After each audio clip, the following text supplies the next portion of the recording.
It is estimated that there are currently thousands of additives in our food supply. Some are good, like supplementing foods with vitamin B12, for example.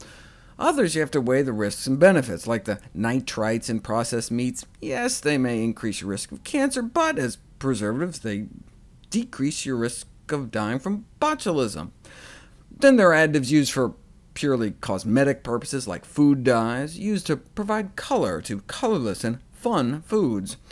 According to the FDA, without color additives, colas wouldn't be brown, margarine wouldn't be yellow, and mint ice cream wouldn't be green.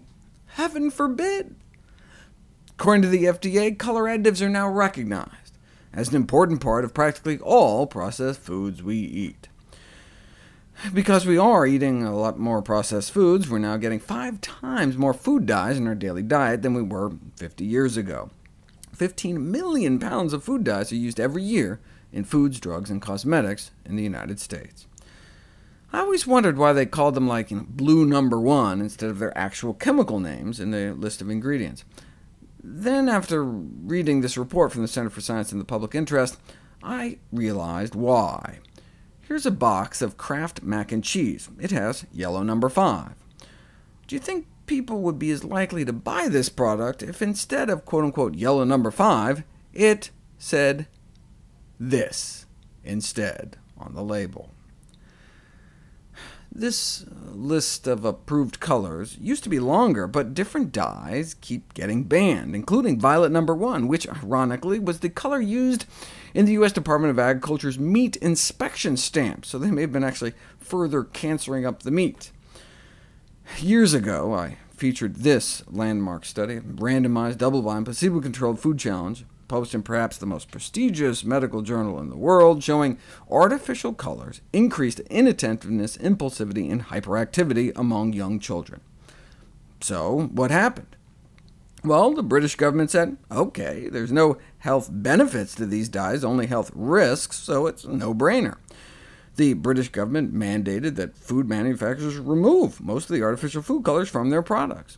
In fact, the whole European Union said, fine, you want to continue to use these dyes? Then you have to put a warning label stating, look, may have an adverse effect on activity and attention in children. So many international food companies have taken them out of their products in Europe, but they continue to use them in the same products here in the US, where similar regulations are not currently in place. Why not? The FDA put together a committee that looked at that same landmark study and conceded that the food additives may have resulted in changes in behavior, but the type of treatment effects reported in the study, even though the investigators referred to increases in levels of hyperactivity, were not the disruptive excessive hyperactivity behaviors of ADHD, but more likely the type of overactivity exhibited occasionally by the general population of preschool and school-aged children. To which a distinguished toxicologist responded, look, low-level lead exposure may only shave off a few IQ points off of kids, but just because they'd still fall within the normal range doesn't mean it's OK to expose kids to it. In fact, now looking back, the lead in leaded gas may have been causing brain cancer and even urban violence. The aggravated assault rate in cities around the U.S. seemed to follow the lead levels in the air pretty closely.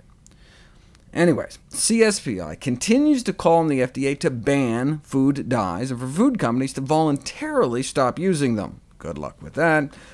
In the meanwhile, some researchers recently suggested a way to see which food colors may be damaging your children's brain, advising parents to test artificial colors by purchasing little bottles of food dye at the grocery store. Then have your child do some homework or something, and then have them chug down an artificial color and see if it affects their handwriting, reading, math at 30 minutes, then at 90 minutes, then at 3 hours. Also, see if they get irritable later, have problems sleeping. Then, if that's OK, you try even more to see if that will mess up their mind.